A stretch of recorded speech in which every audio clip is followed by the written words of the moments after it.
जब मजदूर जमीन में छेद खोद रहे थे तब अचानक काला खून निकल आया और फिर तुरंत ही ड्रिल एक रहस्यमय शक्ति द्वारा जमीन के अंदर खींच लिया गया। रहस्य का पता लगाने के लिए मजदूर तुरंत एक खुदाई मशीन लाए। जैसे ही खुदाई मशीन ने नीचे की ओर खुदाई की, जमीन पर अचानक 2.5 मीटर का बड़ा गड्ढा बन गया। मजदूर कुछ समझ पाते उससे पहले ही एक विशाल अजगर गुफा से बाहर आकर हमला कर दिया।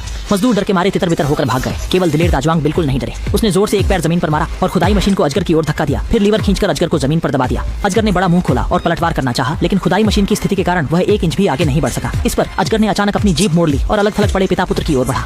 नहीं सोचा था कि जैसे ही विशालकाय सांप दोनों लोगों के बच्चे को काटने वाला था, वह अचानक रुक गया। पता चला कि विशालकाय सांप की पूंछ को खुदाई मशीन ने जोर से दबा दिया था। इस हरकत ने इस भयंकर सांप को पूरी तरह से नाराज कर दिया था। उसने फिर से अपनी जीभ मोड़कर खुदाई मशीन की विंडशील्ड पर जोरदार हमला किया। शीशा टूटने ही वाला था कि अचानक बड़ा मजबूत व्यक्ति पास पड़ा। फिर उसने मजबूती से अजगर का मुंह पकड़ा। उसके बाद उसने तेजी से एक्सीलेटर पर पैर रखा और खुदाई मशीन को चालू कर दिया, जिससे अजगर जमीन पर कसकर दब गया और रगड़ खाने लगा। जैसे ही अजगर थककर चूर हो गया, ताजवांग जल्दी से वाहन के नीचे चढ़ गया और फिर आग बुझाने वाले यंत्र से अजगर के सिर पर जोर से मारा। इस घातक प्रहार ने सफलतापूर्वक अजगर को बेहोश कर दिया। वहां मौजूद मजदूर स्थिति को देखने के लिए पास आए। तभी एक बूढ़ा भिखारी चिंता के साथ बोला, बड़ा राक्षस नहीं है, बड़ा राक्षस इससे 100 गुना ज्यादा डरावना। लेकिन बूढ़े भिखारी की चेतावनी की ओर किसी ने ध्यान नहीं दिया और घोड़े को सीधे घर ले जाकर रात का खाना बना लिया।